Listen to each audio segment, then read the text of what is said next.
아줌마 뭐라도 돼. 그 배급 하사 새끼.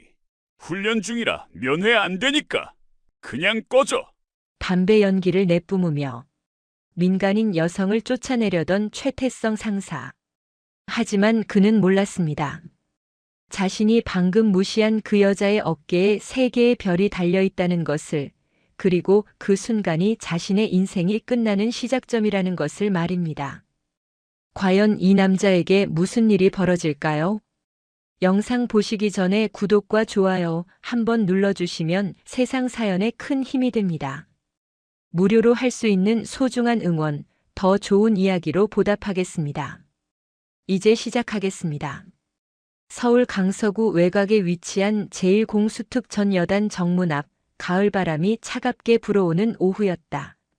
하늘은 높고 맑았지만 부대 안쪽에서는 훈련병들의 구령 소리가 간간히 들려왔다. 경계 근무를 서는 병사들은 총을 어깨에 맨 채 정문을 지키고 있었고, 위병소 안에서는 당직 부사관이 담배 연기를 내뿜으며 오후의 나른함을 즐기고 있었다. 그때 썬팅이 집계된 검은색 제네시스 한 대가 천천히 부대 정문 앞에 멈춰 섰다. 차체는 먼지 하나 없이 깨끗했고 번호판은 일반 민간 차량의 것이었다. 엔진 소리가 멈추고 잠시 정적이 흘렀다.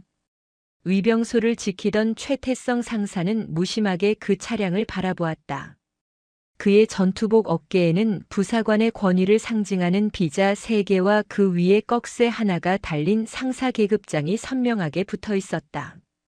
그는 이 부대에서 15년을 근무한 베테랑이었고 자신의 계급과 경력에 대한 자부심이 컸다. 운전석 창문이 천천히 내려갔다. 검은색 선글라스를 낀 중년 여성이 창밖을 내다보았다. 그녀의 얼굴은 날카로웠고 입가에는 어떤 감정도 드러나지 않는 냉정함이 자리하고 있었다. 최태성 상사는 그 여성을 위아래로 훑어보며 코웃음을 쳤다. 민간인 여자가 혼자 군부대를 찾아온 것이 우습게 느껴졌다. 여기 뭐하러 왔어요? 민간인은 함부로 들어올 수 없는데. 최태성 상사가 위병소에서 천천히 걸어 나왔다. 그는 한 손에 담배를 든 채 다른 한 손은 허리춤에 올린 채 오만한 태도로 제네시스를 내려다보았다. 그의 입에서는 담배 연기가 느릿하게 흘러나왔다. 운전석에 앉아있던 여성은 선글라스 너머로 최태성 상사를 응시했다. 그녀는 대한민국 육군 제5군단장 정서윤 중장이었다. 어깨에 3개의 별을 단 고위 장성이자 707 특수임 무대대에서 15년간 복무하며 전설로 불렸던 특전사 출신이었다. 여군 최초로 전방 군단을 지휘하는 그녀는 대한민국 육군에서도 손꼽히는 실력자였다. 하지만 오늘 그녀가 이곳을 찾은 이유는 군단장으로서가 아니었다. 하나뿐인 혈육, 어린 시절부터 자신이 키운 조카 김도진 하사를 보기 위해서였다. 내 조카 김도진 하사 면회 왔다. 연락하고 왔으니 문 열어라. 정서윤의 목소리는 낮았지만 서늘했다. 그녀의 말투에는 명령에 익숙한 사람 특유의 단호함이 배어 있었다. 하지만 최태성 상사는 비웃음을 흘렸다. 김도진이라는 이름을 듣자 그의 표정이 더욱 오만해졌다. 김도진? 그 패급 하사 말입니까? 최태성 상사는 담배를 입에 문 채 코웃음을 쳤다. 그는 김도진을 이 부대에서 가장 쓸모없는 병사로 여기고 있었다. 아니, 정확히는 자신이 그렇게 만들어버린 것이었다. 오늘 훈련하다가 좀 굴러서 면회 못합니다. 그냥 돌아가시오, 아줌마. 최태성 상사는 손을 휘저으며 정서윤을 쫓아내려 했다. 그의 태도에는 민간인 여성을 대하는 무례함이 가득했다. 군부대에서 15년을 근무하며 쌓아온 권력은 그에게 오만함을 심어주었다. 그는 자신의 앞에 있는 여자가 누구인지 상상조차 하지 못한 채 다시 한번 담배 연기를 내뱉었다. 정서윤은 아무 말도 하지 않았다. 그녀의 선글라스 너머 눈동자가 위병소 안쪽을 향했다. 그때 부대 내부에서 다리를 절뚝이며 쓰레기 봉투를 들고 나오는 병사 한 명이 보였다. 정서윤의 손이 핸들을 움켜쥐었다. 그 병사의 한쪽 눈은 퉁퉁 부어 있었고 입술은 터져서 피가 굳어 있었다. 오른쪽 다리를 절뚝이는 모습이 고통스러워 보였다. 전투복은 흑투성이었고 얼굴에는 멍이 여러 군데 들어 있었다. 그 병사는 김도진이었다. 정서윤의 하나뿐인 조카였다. 어린 시절 누나가 교통사고로 세상을 떠난 후 정서윤이 직접 키운 아이였다. 군인의 길을 걷겠다며 자신을 따라 입대한 26살의 청년이었다. 정서윤은 그 모습을 보는 순간 몸속 깊은 곳에서 무언가 끓어오르는 것을 느꼈다. 단순한 훈련 부상이 아니었다. 정서윤은 오랜 군 생활로 단련된 눈으로 단번에 알아차렸다. 저것은 구타의 흔적이었다. 누군가 군화로 지시겨 놓은 폭행의 증거였다. 얼굴의 멍은 주먹으로 맞은 것이었고 절뚝이는 다리는 발로 차인 것이었다. 입술이 터진 것은 입을 막으려 한 흔적이었다. 정서윤은 시동을 껐다.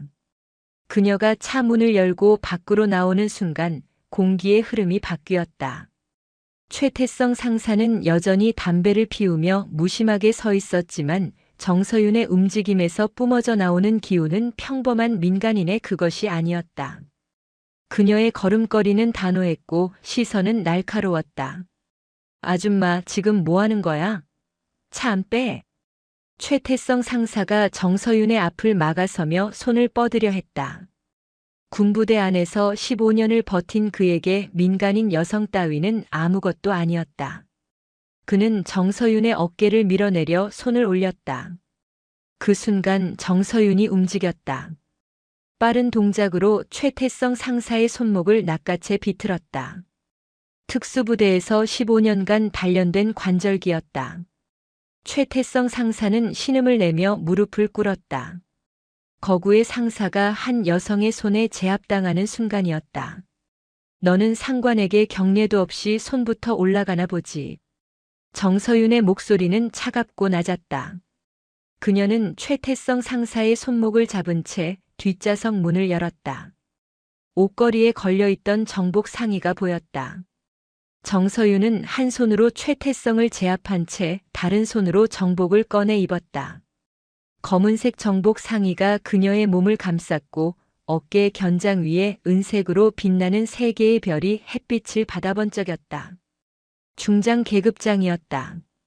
대한민국 육군 서열에서도 손에 꼽히는 고위 장성의 등장이었다. 최태성 상사의 얼굴이 순식간에 새하얗게 질렸다. 그는 자신이 누구를 막아섰는지 깨닫는 순간 온몸에서 힘이 빠지는 것을 느꼈다. 손목을 잡힌 채 무릎을 꿇은 자세로 그는 입술을 떨며 말을 잇지 못했다. 주 중장님, 주 충성. 최태성 상사의 목소리는 떨렸다. 그는 자신이 방금 삼성 장군에게 무례하게 굴었다는 사실에 경악했다. 군대에서 계급은 절대적이었다. 상사가 중장에게 함부로 대하는 것은 상상조차 할 수 없는 일이었다. 하물며 손을 올리려 했다는 것은 군법으로도 중죄였다. 위병소의 소란을 듣고 행정실에서 제1공수특 전 여단장 박진철 준장이 뛰어나왔다. 그의 어깨에는 은색 별 하나가 달려 있었다. 그는 자신의 부대 정문에서 삼성 장군이 위병소 근무자를 제압하고 있는 초유의 사태를 목격했다. 박진철 준장은 순간 숨이 막히는 것을 느꼈다. 제오 군단장이 예고도 없이 자신의 부대에 나타난 것도 이상한데 지금 위병소 상사를 무릎 꿇리고 있는 광경은 더욱 충격적이었다. 군단장님, 여긴 어쩐 일이십니까? 연락도 없이. 박진철 준장이 식은땀을 흘리며 달려왔다. 그는 정서윤에게 경례를 올렸다. 일성 장군인 준장이 삼성 장군인 중장 앞에서 취해야 할 당연한 태도였다. 정서윤은 최태성 상사의 손목을 놓아주며 천천히 박진철 준장을 돌아보았다. 그녀의 눈빛은 싸늘했다. 박 장군. 정서윤이 입을 열었다. 그녀의 목소리는 차갑고 낮았지만 그 안에는 분노가 끓고 있었다. 자네 부대는 특수전을 가르치나 조폭짓을 가르치나? 박진철 준장은 입을 다물지 못했다. 정서윤은 멀리서 쓰레기를 버리고 절뚝이며 돌아가는 김도진 하사를 가리켰다. 내 조카 김도진 하사의 얼굴이 왜 저 모양이지? 박진철 준장의 얼굴이 굳어졌다. 그 패급 하사의 이모가 오군단장이라는 사실은 꿈에도 몰랐던 것이다. 아니, 알았더라면 이런 일이 벌어지지 않았을 것이다. 박진철 준장은 순간 머릿속이 하얗게 변하는 것을 느꼈다. 정서윤은 박진철 준장을 지나쳐 부대 안쪽으로 걸어 들어갔다. 김도진 하사는 쓰레기를 버리고 돌아가다가 정문 쪽을 돌아보았다. 그리고 그는 얼어붙었다. 검은 정복을 입고 어깨에 3개의 별을 단 여성이 자신을 향해 걸어오고 있었다. 김도진은 그 얼굴을 알아보는 순간 눈물이 핑 돌았다. 이모. 김도진의 입에서 작은 목소리가 새어나왔다. 정서윤은 조카 앞에 섰다. 그녀는 선글라스를 벗었다. 그 눈에는 분노와 연민이 동시에 담겨 있었다. 관등 성명대라. 정서윤이 말했다.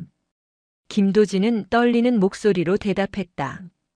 김도진 하사. 목소리가 작다. 김도진 하사. 김도진이 다시 외쳤다. 정서윤은 조카의 멍든 뺨을 바라보았다. 그녀의 손이 천천히 올라가 김도진의 뺨을 어루만졌다.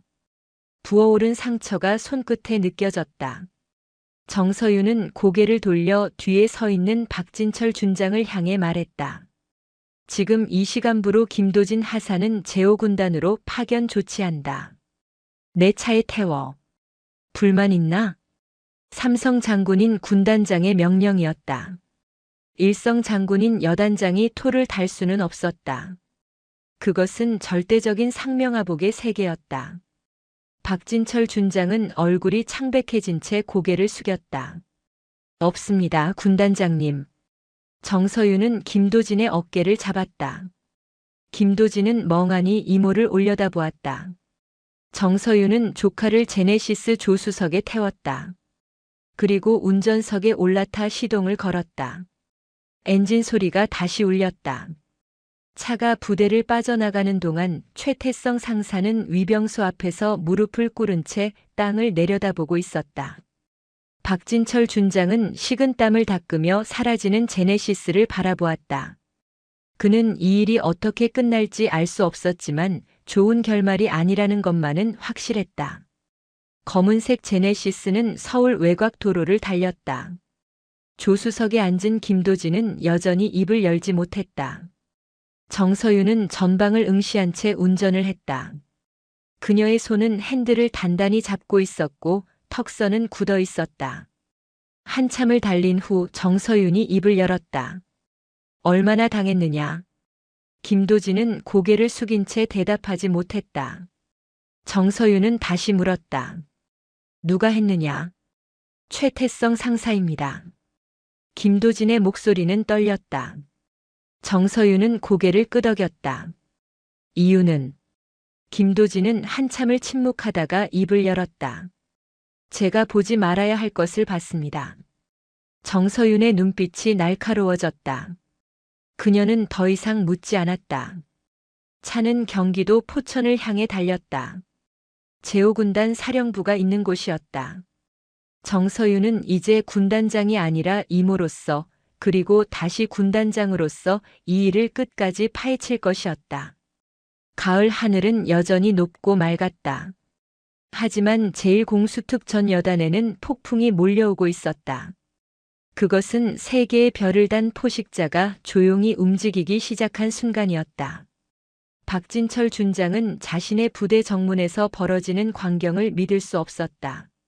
제5군단장 정서윤 중장이 예고도 없이 나타나 위병소 상사를 제압하고 지금은 검은 정복을 입고 어깨에 3개의 별을 드러낸 채 서 있었다. 박진철은 군 생활 25년 동안 이런 상황을 한 번도 겪어본 적이 없었다. 삼성 장군이 일성 장군의 부대에 불시 방문하는 것 자체가 이례적인데 그 이유가 한 하급 부사관의 면회라는 것은 더욱 충격적이었다. 정서윤은 최태성 상사의 손목을 놓아주었다. 최태성은 무릎을 꿇은 채 바닥을 응시했다. 그의 얼굴은 창백했고 이마에서는 식은 땀이 흘러내렸다. 정서윤은 그를 내려다보며 차갑게 말했다. 너 이름이 뭐지? 최태성입니다. 중장님. 최태성의 목소리는 떨렸다. 정서윤은 고개를 끄덕이며 그의 계급장을 바라보았다. 상사 계급장. 부사관으로서는 상당히 높은 계급이었다. 그만큼 오래 근무했다는 뜻이었고 그만큼 부대 내에서 권력을 행사할 수 있는 위치였다는 뜻이기도 했다. 상사면 이 부대에서 오래 근무했겠군. 15년입니다, 중장님. 15년이나 근무하면서 상관에게 경례하는 법을 안 배웠나? 아니면 민간인 여성에게는 경례가 필요 없다고 생각했나? 최태성은 대답하지 못했다. 정서윤은 더 이상 그를 보지 않고 고개를 돌렸다. 박진철 준장이 식은땀을 흘리며 서 있었다. 정서윤은 그에게 다가갔다. 박 장군. 예, 군단장님. 박진철 준장은 자세를 바로 하고 경례를 유지했다. 정서윤은 경례를 받으며 그의 눈을 똑바로 쳐다보았다. 박진철은 그 시선을 피하고 싶었지만 그럴 수 없었다. 상급자 앞에서 시선을 피하는 것은 약점을 드러내는 것이었다. 자네 부대는 특수전을 가르치나 조폭짓을 가르치나? 정서윤의 질문은 직설적이었다. 박진철 준장은 입술을 달싹였다. 그는 무엇을 대답해야 할지 몰랐다. 정서윤은 멀리서 절뚝이며 돌아가는 김도진 하사를 가리켰다. 내 조카 김도진 하사의 얼굴이 왜 저 모양이지? 박진철 준장의 머릿속이 빠르게 돌아갔다. 김도진. 그 이름은 알고 있었다. 부대에서 가장 말썽 많은 병사 중 한 명이었다. 아니, 정확히는 최태성 상사가 가장 괴롭히는 병사였다. 박진철은 그 사실을 알고 있었지만 묵인했다. 최태성은 자신의 직계 부하였고 그가 하는 일에는 이유가 있다고 믿었다. 아니, 믿고 싶었다. 하지만 지금 그 패급 하사의 이모가 오군단장이라는 사실은 악몽과도 같았다. 훈련 중에 발생한 부상으로 알고 있습니다, 군단장님. 박진철이 조심스럽게 대답했다. 정서윤은 코웃음을 쳤다. 훈련 중 부상이라. 자네는 특전사 출신이지. 특전사 출신이면 훈련 부상과 구타의 차이 정도는 구분할 수 있을 텐데. 박진철 준장은 입을 다물었다. 정서윤은 고개를 돌려 부대 안쪽을 바라보았다.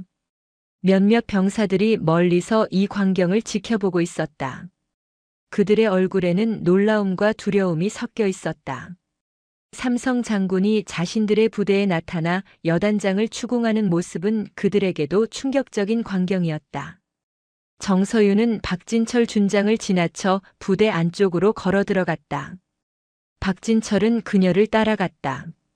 최태성 상사는 여전히 무릎을 꿇은 채 위병소 앞에 남아 있었다.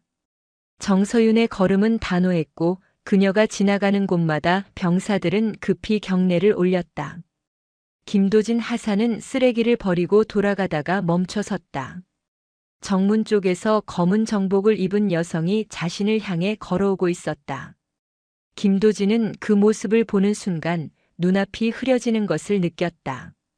어깨에 달린 세 개의 별이 햇빛을 받아 번쩍였다. 김도진은 그 얼굴을 알아보았다. 이모. 김도진의 입에서 작은 목소리가 새어나왔다. 그는 어린 시절부터 자신을 키워준 이모를 보는 순간 참았던 모든 감정이 무너지는 것을 느꼈다. 지난 석 달 동안 견뎌온 고통과 굴욕, 두려움이 한꺼번에 밀려왔다. 김도진의 눈에서 눈물이 흘러내렸다. 정서윤은 조카 앞에 섰다. 그녀는 선글라스를 벗었다. 그 눈에는 분노와 연민이 동시에 담겨 있었다. 정서윤은 김도진의 얼굴을 천천히 살폈다. 한쪽 눈은 퉁퉁 부어 있었고 입술은 터져 있었다. 턱에는 멍이 들어 있었고 귀 뒤쪽에는 피가 굳어 있었다. 이것은 단순한 구타가 아니었다. 누군가 이 아이를 지시겨 놓은 것이었다. 관등 성명대라. 정서윤이 말했다. 군인으로서의 명령이었다. 김도진은 떨리는 목소리로 대답했다. 김도진 하사. 목소리가 작다. 김도진 하사. 김도진이 다시 외쳤다. 목소리에 힘이 실렸다. 정서윤은 고개를 끄덕였다. 그녀는 김도진의 어깨를 가볍게 두드렸다. 고생했다. 그 한마디에 김도진은 더 이상 참을 수 없었다. 눈물이 주르륵 흘러내렸다. 정서윤은 조카의 눈물을 보며 고개를 돌려 박진철 준장을 향해 말했다. 지금 이 시간부로 김도진 하사는 제호군단으로 파견 조치한다. 내 차에 태워. 불만 있나? 삼성 장군인 군단장의 명령이었다. 박진철 준장은 반박할 수 없었다. 일성 장군인 여단장이 삼성 장군인 군단장에게 불만을 제기하는 것은 상상조차 할 수 없는 일이었다. 그것은 절대적인 상명하복의 세계였다. 없습니다, 군단장님. 박진철 준장이 대답했다. 그의 목소리는 굳어 있었다. 정서윤은 김도진의 팔을 잡았다. 짐 챙길 것 있나? 없습니다, 중장님. 김도진이 대답했다. 정서윤은 고개를 끄덕이고 김도진을 데리고 정문을 향해 걸었다. 박진철 준장은 그 뒷모습을 바라보았다. 그는 이 일이 어떻게 끝날지 알 수 없었지만 좋은 결말이 아니라는 것만은 확실했다. 위병소 앞에 도착했을 때 최태성 상사는 여전히 무릎을 꿇고 있었다. 정서윤은 그를 내려다보았다. 너는 오늘부터 대기 발령이다. 헌병대에서 조사가 나올 것이다. 각오해라. 최태성 상사는 고개를 들지 못했다. 정서윤은 김도진을 제네시스 조수석에 태웠다. 그리고 운전석에 올라타 시동을 걸었다. 엔진 소리가 다시 울렸다. 박진철 준장은 경례를 올렸고 정서윤은 창문을 내리지 않은 채 그냥 출발했다. 검은색 제네시스가 부대를 빠져나갔다. 위병소의 병사들은 모두 경례 자세로 서 있었다. 최태성 상사는 무릎을 꿇은 채 땅을 내려다보고 있었다. 박진철 준장은 사라지는 차를 바라보며 주먹을 쥐었다. 그는 즉시 행정실로 돌아가 전화기를 들었다. 이 일을 보고해야 할 사람이 있었다. 바로 자신의 직계 상관이자 육군 참모총장인 이형석 대장이었다. 차 안은 한동안 조용했다. 정서윤은 전방을 응시한 채 운전을 했고 김도진은 조수석에 앉아 창밖을 바라보았다. 서울 외곽도로는 한산했고 가을 하늘은 높고 맑았다. 하지만 두 사람의 마음속에는 폭풍이 몰아치고 있었다. 한참을 달린 후 정서윤이 입을 열었다. 얼마나 당했느냐? 김도진은 고개를 숙인 채 대답하지 못했다. 정서윤은 다시 물었다. 누가 했느냐? 최태성 상사입니다. 김도진의 목소리는 떨렸다. 정서윤은 핸들을 꽉 쥐었다. 혼자서. 아닙니다. 다른 부사관들도 가담했습니다. 정서윤의 턱선이 굳어졌다. 그녀는 더 물었다. 이유는? 김도진은 한참을 침묵하다가 입을 열었다. 제가 보지 말아야 할 것을 봤습니다. 정서윤의 눈빛이 날카로워졌다. 그녀는 속도를 조금 줄이며 김도진을 돌아보았다. 무엇을 봤느냐? 김도진은 떨리는 목소리로 말했다. 보급품을 빼돌리는 현장을 봤습니다. 최태성 상사가 야간 투시경과 조준경을 민간인에게 넘기는 것을 목격했습니다. 정서윤의 손이 핸들 위에서 멈췄다. 보급품 횡령.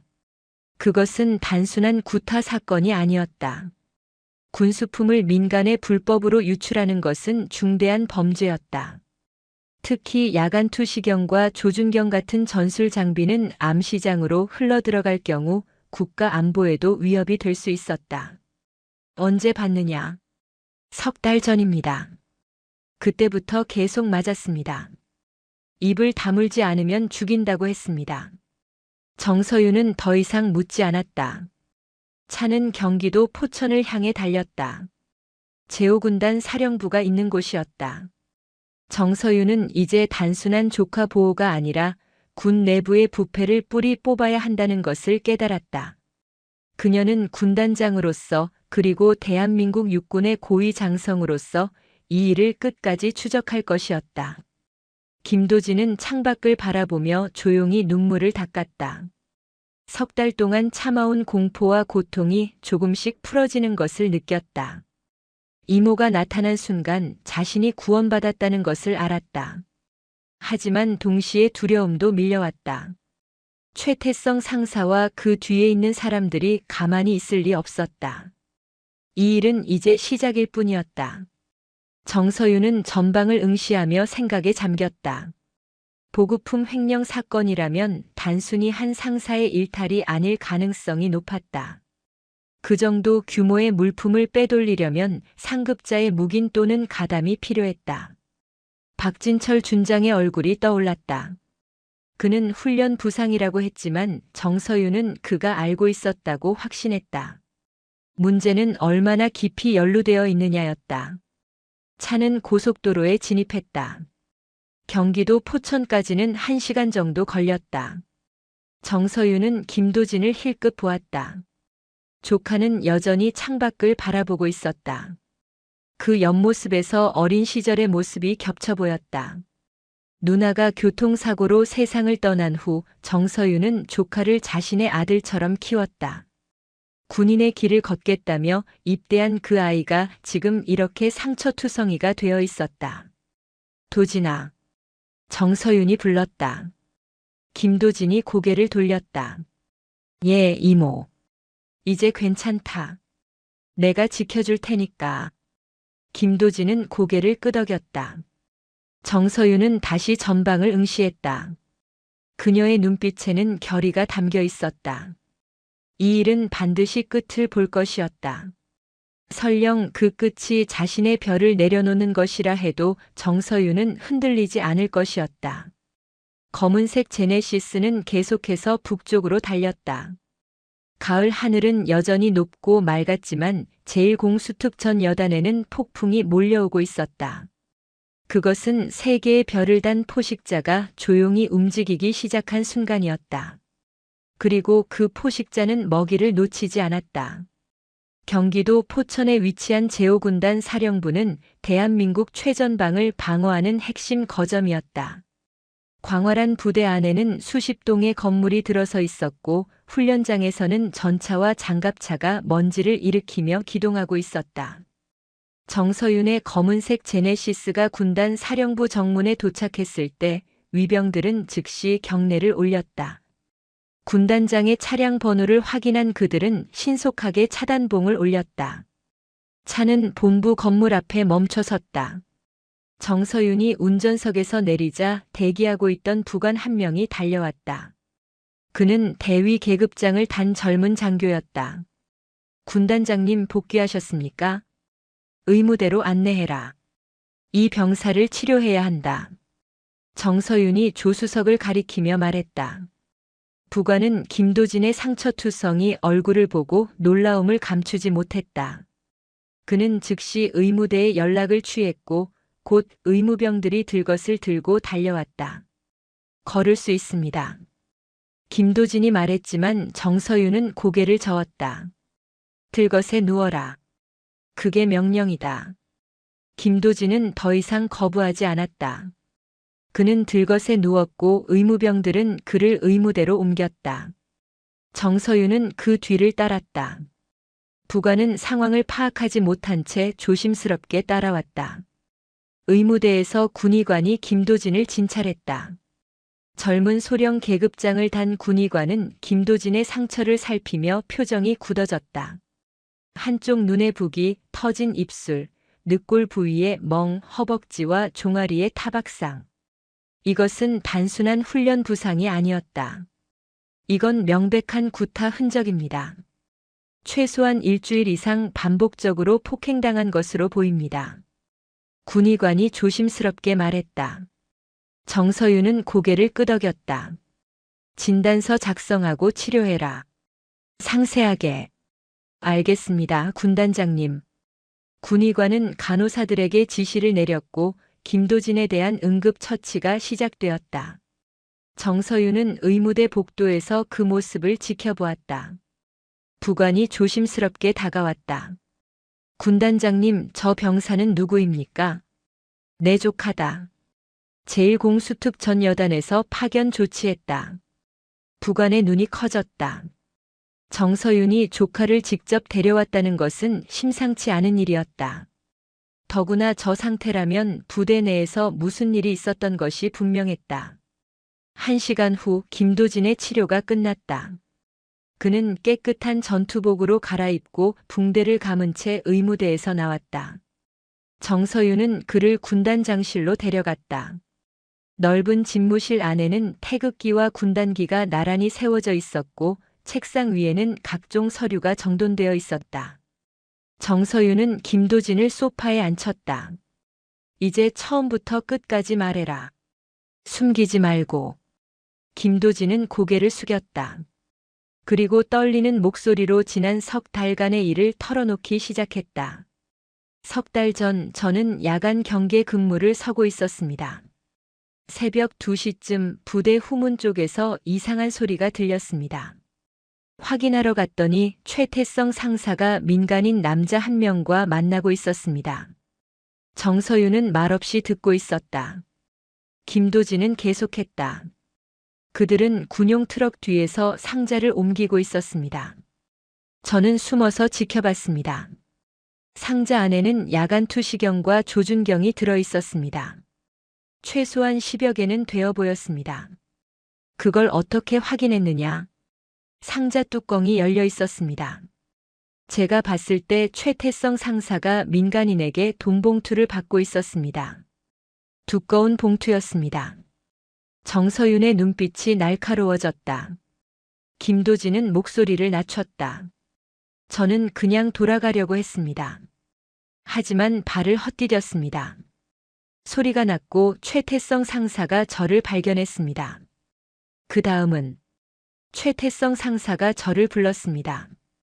처음에는 아무 일도 없다는 듯이 말했습니다. 하지만 다음 날부터 괴롭히기 시작했습니다. 처음에는 얼차려였습니다. 훈련 후에 따로 불러서 팔굽혀펴기, 오리걸음을 시켰습니다. 김도진의 목소리가 떨렸다. 정서윤은 주먹을 쥐었다. 일주일 후부터는 때리기 시작했습니다. 처음에는 뺨을 때렸습니다. 그 다음에는 배를 때렸습니다. 나중에는 군화로 찼습니다. 죽지 않을 정도로만 때렸습니다. 그러면서 계속 말했습니다. 본 것을 까먹으라고, 입을 열면 죽인다고. 정서윤은 숨을 깊게 들이쉬었다. 분노가 치밀어 올랐지만 그녀는 침착함을 유지했다. 지금은 모든 정보를 파악해야 할 때였다. 최태성 혼자였나? 아닙니다. 다른 부사관들도 가담했습니다. 이병철 중사, 강민수 하사도 함께 때렸습니다. 그들은 모두 최태성 상사의 부하들이었습니다. 여단장은 알고 있었나? 김도진은 잠시 망설이다가 고개를 끄덕였다. 1달 전쯤 제가 의무대에 실려갔을 때 박진철 준장님이 오셨습니다. 의무관이 구타 흔적이라고 보고했지만 준장님은 훈련 부상으로 처리하라고 지시했습니다. 그때 저는 확신했습니다. 여단장님도 알고 계시다고. 정서윤은 탁자를 주먹으로 내리쳤다. 둔탁한 소리가 집무실에 울렸다. 부관이 문 밖에서 놀라 안을 들여다봤지만 정서윤의 손짓에 물러났다. 얼마나 빼돌렸느냐. 제가 본 것만 해도 3번입니다. 매번 10여 개씩 넘겼습니다. 아마 그 전에도 있었을 겁니다. 정서윤은 계산을 했다. 야간 투시경과 조준경은 군용 장비 중에서도 고가였다. 암시장에서 거래되면 개당 수백만 원에서 수천만 원에 이를 수 있었다. 석 달 동안 3번만 해도 수억 원대의 범죄였다. 그리고 이런 규모의 물품이 빠져나가려면 단순히 부사관 몇 명의 소행이 아니었다. 보급 관리 체계 전체가 뚫려 있다는 뜻이었다. 민간인은 누구였나? 얼굴은 정확히 보지 못했습니다. 하지만 40대 정도로 보였고 검은색 SUV를 타고 왔습니다. 정서윤은 고개를 끄덕이고 내선 전화를 들었다. 군단 헌병대장과 감찰 참모를 즉시 집무실로 불러라. 알겠습니다, 군단장님. 부관의 목소리가 들려왔다. 정서윤은 전화를 끊고 김도진을 바라보았다. 도진아, 고생했다. 이제 내가 할 일은 쉬는 것이다. 나머지는 내가 처리한다. 이모, 그들이 가만히 있지 않을 겁니다. 알고 있다. 하지만 나는 군단장이다. 내 관할 아래에서 이런 일이 벌어진 것을 묵과할 수 없다. 10분 후 헌병대장과 감찰 참모가 집무실로 들어왔다. 헌병대장은 중령 계급장을 단 건장한 군인이었고 감찰 참모는 대령 계급장을 단 날카로운 인상의 장교였다. 그들은 경례를 올렸다. 불러주셔서 감사합니다, 군단장님. 정서윤은 자리에서 일어났다. 제1공수특 전 여단에서 중대한 범죄가 발생했다. 보급품 횡령 사건이다. 지금부터 이 사건을 전담 수사하라. 관련자는 최태성 상사를 비롯한 여러 명이 될 것이다. 여단장 박진철 준장도 조사 대상에 포함시켜라. 두 장교의 얼굴이 굳어졌다. 준장을 조사한다는 것은 보통 일이 아니었다. 하지만 정서윤의 명령은 단호했다. 증인은 김도진 하사다. 진술을 확보하고 제1공수특 전 여단의 보급 기록을 전수조사하라. 내일 아침까지 1차 보고서를 올려라. 알겠습니다, 군단장님. 두 장교는 다시 경례를 올리고 집무실을 나갔다. 정서윤은 창밖을 바라보았다. 해가 지고 있었다. 오늘 하루가 어떻게 지나갔는지 알 수 없을 만큼 정신없는 하루였다. 하지만 이제 시작일 뿐이었다. 정서윤은 이 싸움이 쉽지 않을 것이라는 것을 알고 있었다. 그날 밤 서울 용산구에 위치한 육군본부에서는 긴급 회의가 열리고 있었다. 참석자는 육군 참모총장 이형석 대장과 그의 측근 몇 명이었다. 이형석 대장의 어깨에는 무궁화가 새겨진 4개의 별이 달려 있었다. 대한민국 육군의 최고 지휘관이었다. 정서윤 중장이 움직이기 시작했습니다. 한 참모가 보고했다. 이형석 대장은 책상에 앉아 손가락으로 책상을 두드렸다. 박진철 준장한테서 연락 왔나? 예, 총장님. 제1공수특 전 여단의 군단 헌병대가 들어왔다고 합니다. 보급품 횡령 사건을 조사하고 있습니다. 이형석 대장은 코웃음을 쳤다. 정서윤 그 여자 조카 하나 때문에 군단 전체를 동원하는구만. 이건 명백한 직권 남용이야. 어떻게 하시겠습니까? 이형석 대장은 잠시 생각하다가 입을 열었다. 감찰실장 불러. 정서윤을 조사해야겠어. 하지만 총장님, 정 중장은 5군단장입니다. 함부로 건드리기에는. 내가 참모총장이야. 군단장이든 뭐든 군법 위반은 용납할 수 없어. 조카 때문에 월권을 행사했다면 당연히 책임을 져야지. 참모는 더 이상 말하지 않았다. 이형석 대장은 전화기를 들었다. 다음 날 아침 정서윤은 군단장실에서 헌병대의 1차 보고를 받고 있었다. 제1공수특 전 여단의 보급 기록을 조사한 결과 지난 6개월 동안 야간 투시경 12개, 조준경 15개가 장부상 분실 처리되어 있었다. 분실 보고서는 최태성 상사가 작성했고 승인은 보급관과 여단장이 했다. 명백한 조직적 범죄였다. 김도진 하사의 진술과 일치합니다. 이건 단순한 개인 범죄가 아니라 조직적 횡령입니다. 헌병대장이 보고했다. 정서윤은 고개를 끄덕였다. 박진철 준장 소환영장 준비해라. 오늘 안으로 조사를 시작한다. 알겠습니다. 헌병대장이 나가려는 순간 부관이 급히 들어왔다. 군단장님, 육군본부에서 긴급 공문이 왔습니다. 정서윤은 공문을 받아 읽었다. 그녀의 표정이 굳어졌다. 공문 내용은 간단했다. 육군참모총장 이형석 대장의 지시로 제5군단장 정서윤 중장에 대한 감찰이 시작되었다는 것이었다. 혐의는 직권 남용과 부대 무단 이탈 방조였다. 감찰단이 도착했습니다. 부관이 다시 말했다. 정서윤은 창밖을 내다보았다. 육군본부 차량 서너 대가 사령부 정문으로 들어오고 있었다. 정서윤은 옅은 미소를 지었다. 예상했던 일이었다. 적들이 움직이기 시작한 것이다. 집무실 문이 열리고 육군본부 감찰차장인 오 소장이 들어왔다. 그의 어깨에는 두 개의 별이 빛나고 있었다. 뒤에는 감찰관 서너 명이 따라 들어왔다. 오 소장은 정서윤에게 경례를 올렸다. 정 중장, 조카 일로 월권을 행사했다는 제보가 들어왔네. 유감이군. 정서윤은 소파에 다리를 꼬고 앉아 그를 바라보았다. 그녀의 눈빛은 차갑고 날카로웠다. 오 소장은 승리감에 도취된 표정으로 집무실을 둘러보았다. 정서윤은 조용히 말했다. 오 장군, 자네는 총장의 개가 되어 여기까지 왔나 보군. 오 소장의 얼굴이 일그러졌다. 지금 그게 선배에게 할 소리인가? 정서윤은 대답하지 않았다. 그녀는 단지 차갑게 웃고 있었다. 폭풍이 몰려오고 있었다. 하지만 정서윤은 준비되어 있었다. 오 소장은 정서윤의 집무실에 들어서며 주변을 둘러보았다. 그의 표정에는 승리감이 역력했다. 이성 장군인 소장이 삼성 장군인 중장을 조사한다는 것은 흔치 않은 일이었다. 하지만 육군 참모총장의 직접 명령이 있었기에 가능한 일이었다. 오 소장은 이형석 대장의 직계 라인이었고 그는 총장의 뜻을 받들어 정서윤을 제거하려는 임무를 띠고 있었다.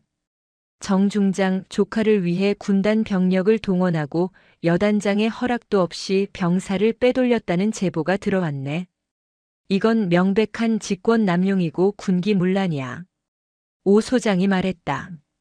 뒤에 따라온 감찰관들이 서류 가방을 열고 조사 준비를 시작했다. 정서윤은 소파에 다리를 꼬고 앉아 그들을 바라보았다. 그녀의 표정은 평온했고 눈빛은 차갑게 가라앉아 있었다. 오 장군. 정서윤이 입을 열었다. 그녀의 목소리는 낮고 침착했다. 자네는 총장의 개가 되어 여기까지 왔나 보군. 하지만 번지수를 잘못 찾았어. 오 소장의 얼굴이 일그러졌다. 그는 정서윤보다 계급이 낮았지만 지금은 총장의 명령을 받들고 있었다. 그것은 그에게 힘을 주었다. 뭐라고? 지금 그게 선배에게 할 소리인가? 자네는 지금 감찰 대상이야. 조사를 받는 입장에서 그런 태도는 자네한테 불리하게 작용할 거야. 오 소장이 책상 쪽으로 다가가며 손짓했다. 감찰관들이 서류를 뒤지기 시작했다. 정서윤은 그들의 움직임을 무심하게 지켜보았다. 오 소장은 계속 말했다. 여단장 허락 없이 병력을 빼돌리고 사적인 복수를 위해 군단력을 낭비했어.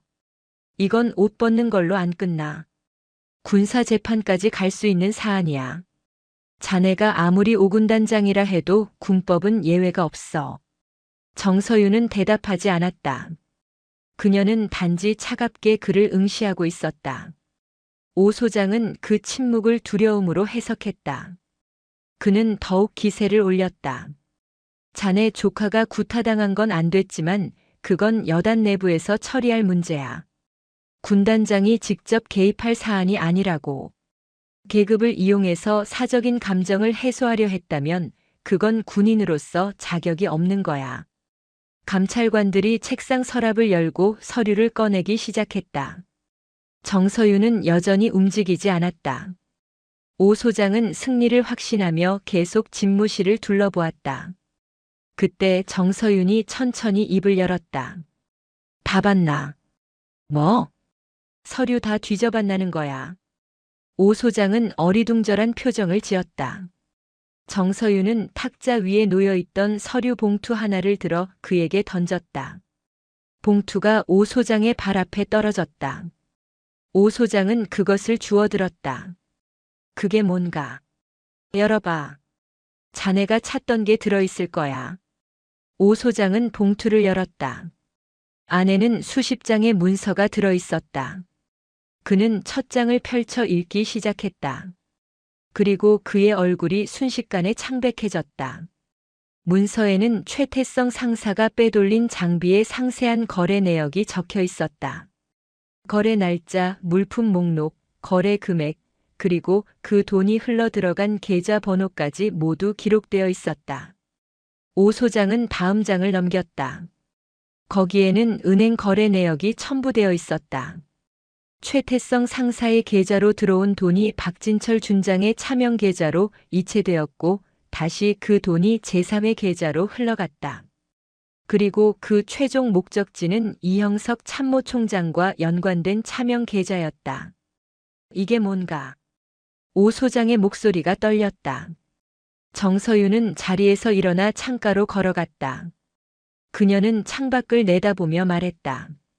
보면 알 거 아닌가.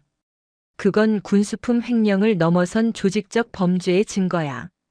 최태성 상사가 빼돌린 장비는 박진철 준장의 무기나에 이루어졌고 그 수익금은 이영석 총장에게까지 흘러들어갔어. 오 소장은 다음 페이지를 넘겼다. 거기에는 더 충격적인 내용이 담겨 있었다. 빼돌린 군용 장비가 암시장을 통해 어디로 흘러갔는지에 대한 추적 보고서였다.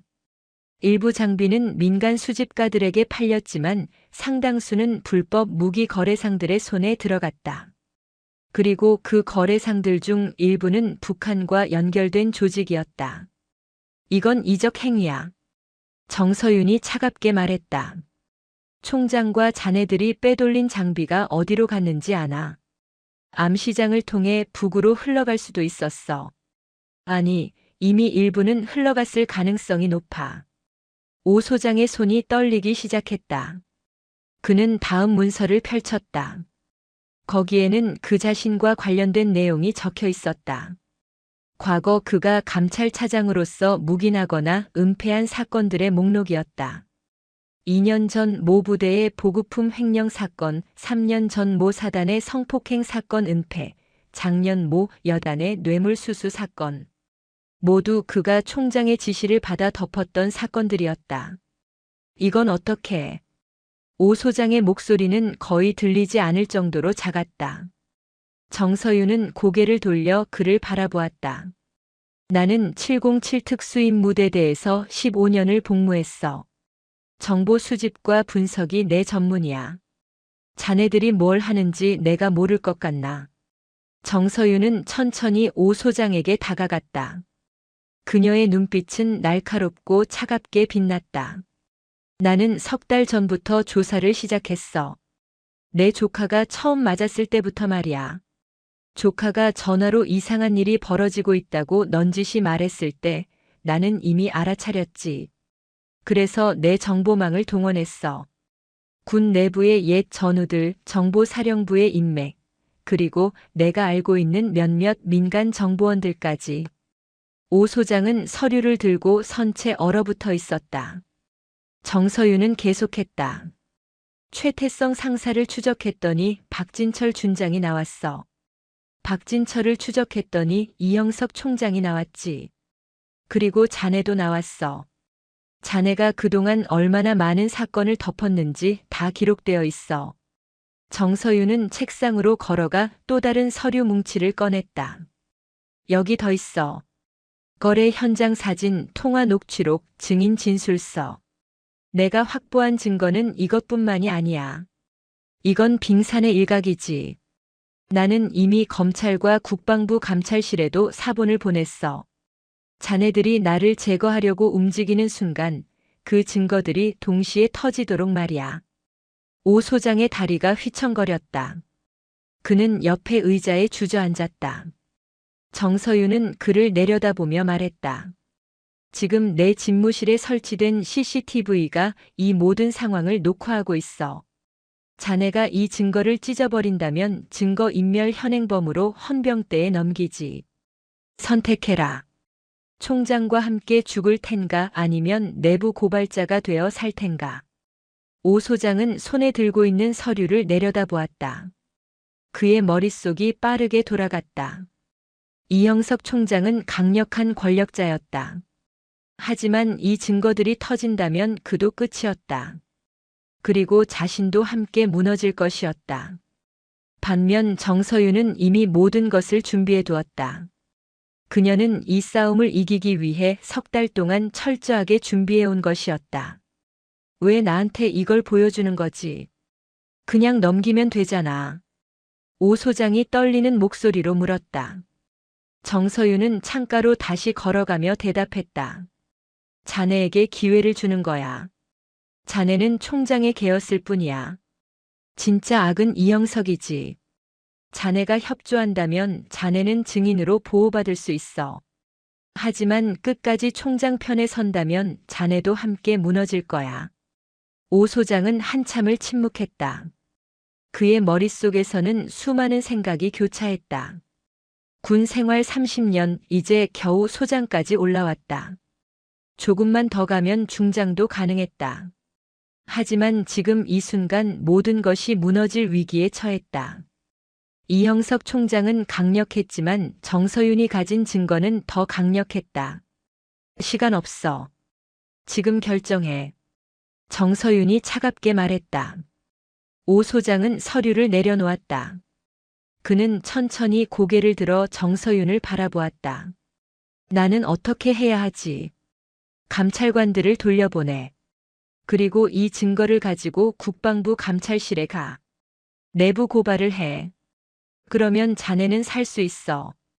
오 소장은 떨리는 손으로 서류를 집어들었다. 그는 자리에서 일어나 감찰관들을 향해 손짓했다. 조사 중단이다. 철수한다. 감찰관들은 어리둥절한 표정을 지었다.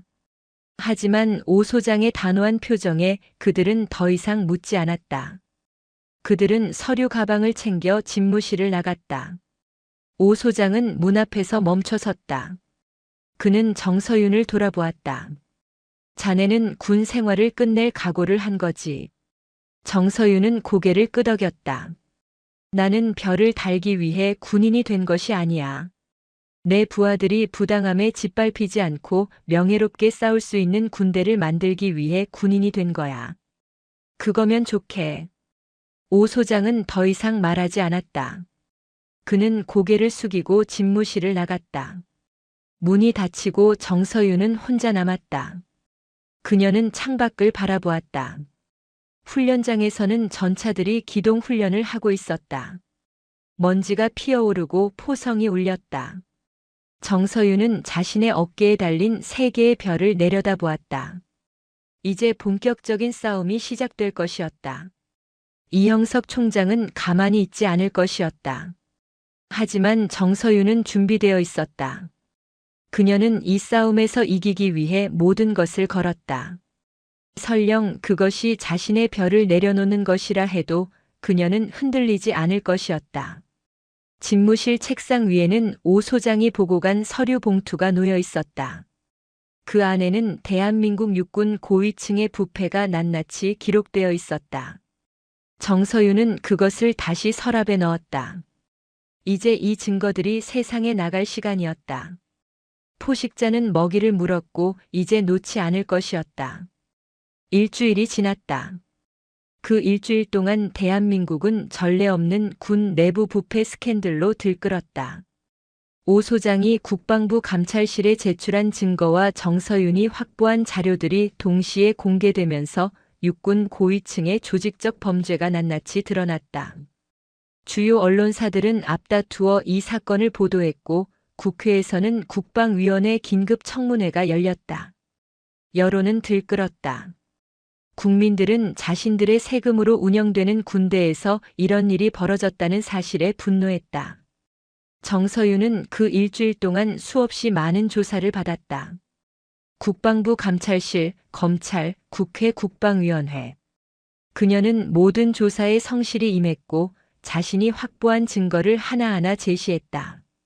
그녀의 행동이 직권 남용이었다는 일부의 주장도 있었지만 대다수는 그녀를 용기 있는 군인으로 평가했다.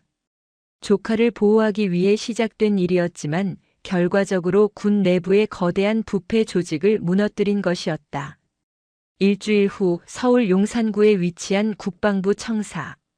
브리핑룸에는 수십 명의 기자들이 모여 있었다. 카메라 플래시가 쉴 새 없이 터졌고 기자들은 긴장된 표정으로 단상을 바라보았다. 오늘은 이 사건에 대한 공식 브리핑이 있는 날이었다.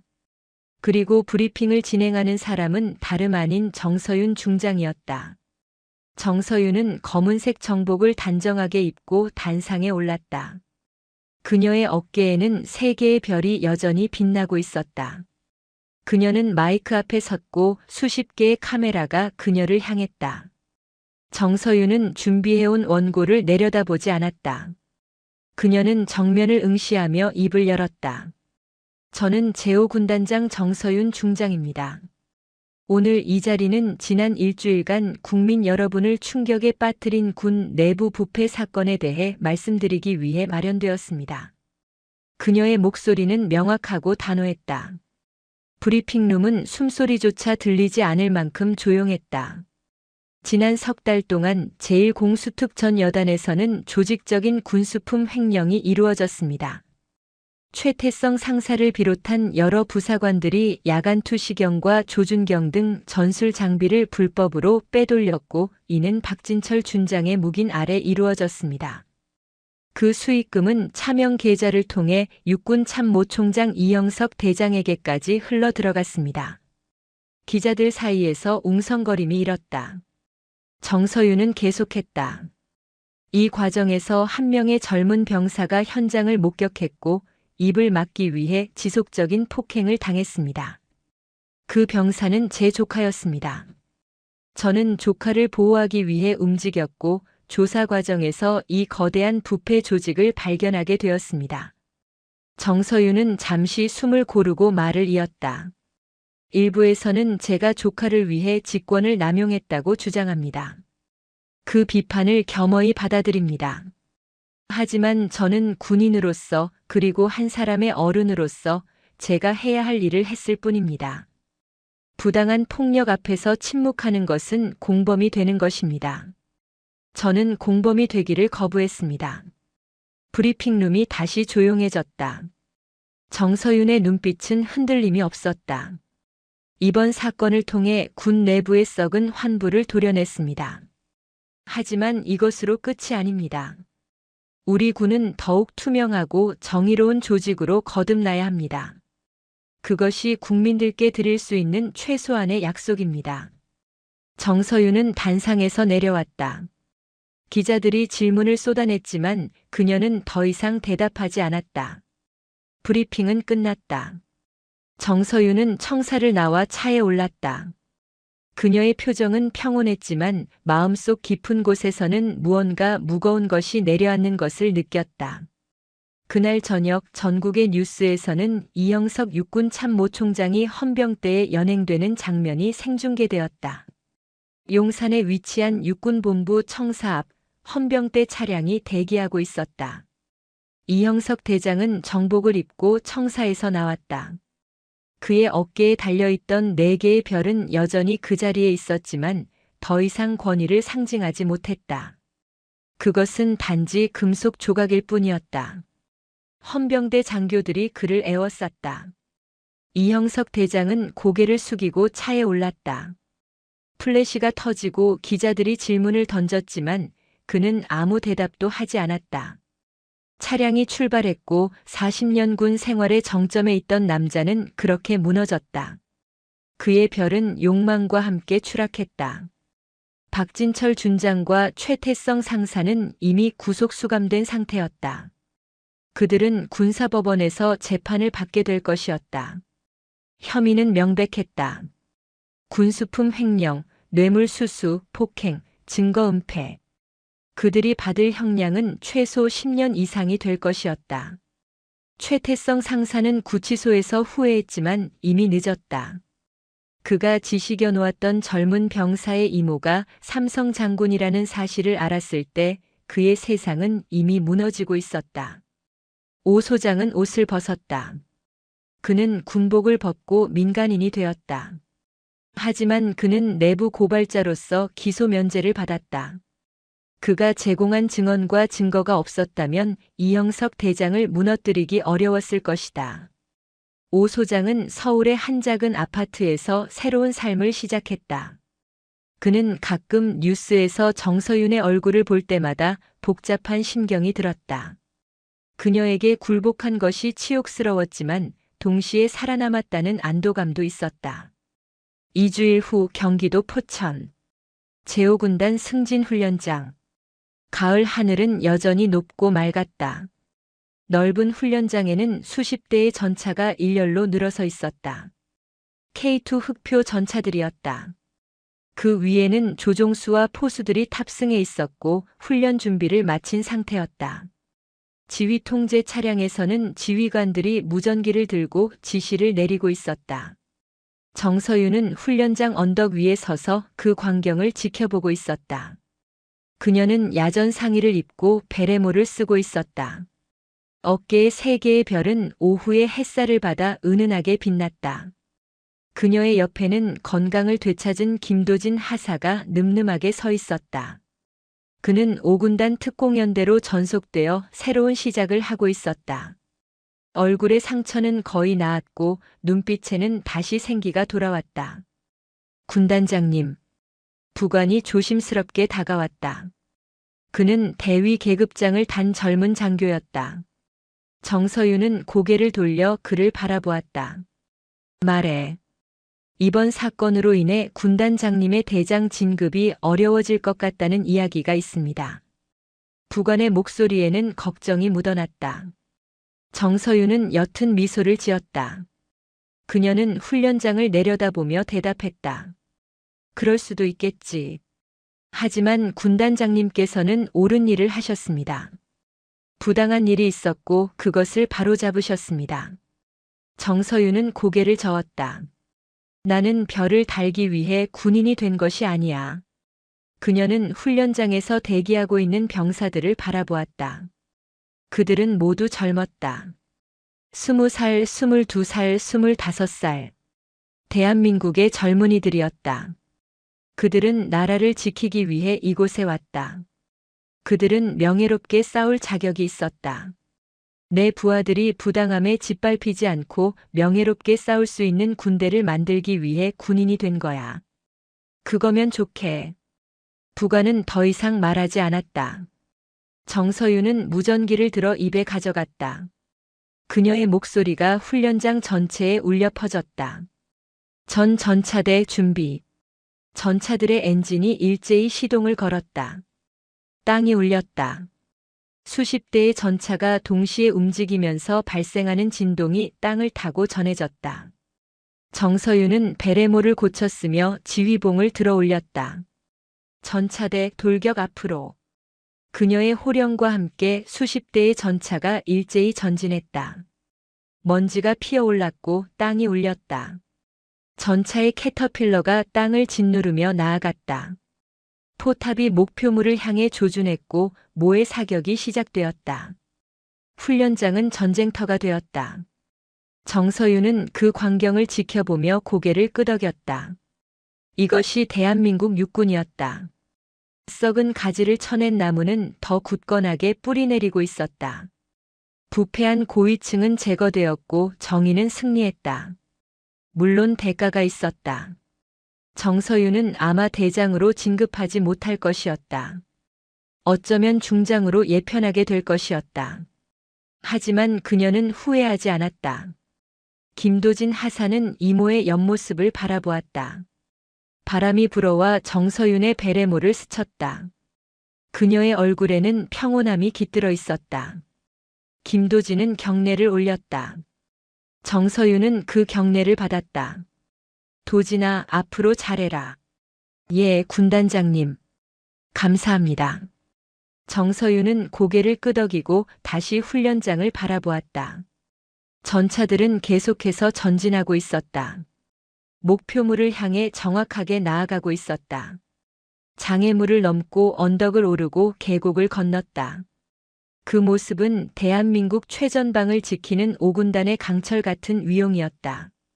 해가 서쪽으로 기울기 시작했다. 훈련장의 먼지가 햇빛을 받아 금빛으로 빛났다. 정서윤은 지휘봉을 내렸다. 훈련이 끝났다. 전차들이 서서히 속도를 줄이며 정렬했다. 병사들이 전차에서 내려 정비를 시작했다. 하루의 훈련이 마무리되고 있었다. 정서윤은 훈련장을 떠나며 뒤를 돌아보았다. 그녀의 어깨에 달린 3개의 별이 석양을 받아 마지막으로 빛났다. 그 별은 권력의 상징이 아니었다. 그것은 책임의 무게였고 명예의 증표였으며 무엇보다 정의를 지킨 자의 훈장이었다. 정서윤의 군인 정신은 흔들림 없이 그 자리에 서 있었다. 그리고 그것은 앞으로도 계속될 것이었다. 오늘 이야기 어떠셨나요? 정서윤 중장은 자신의 별보다 조카의 명예를, 승진보다 정의를 선택했습니다. 진정한 용기는 강자에게 맞서는 것이 아니라 옳지 않은 것 앞에서 침묵하지 않는 것입니다. 권력은 지키기 위한 것이 아니라 지켜야 할 사람들을 위해 쓰는 것임을 기억하시기 바랍니다. 여러분도 부당함을 목격했을 때 외면하지 않는 용기를 가지시길 바랍니다. 영상이 재미있으셨다면 구독과 좋아요, 댓글까지 부탁드리고 오늘도 건강하고 행복한 하루 되시길 바랍니다.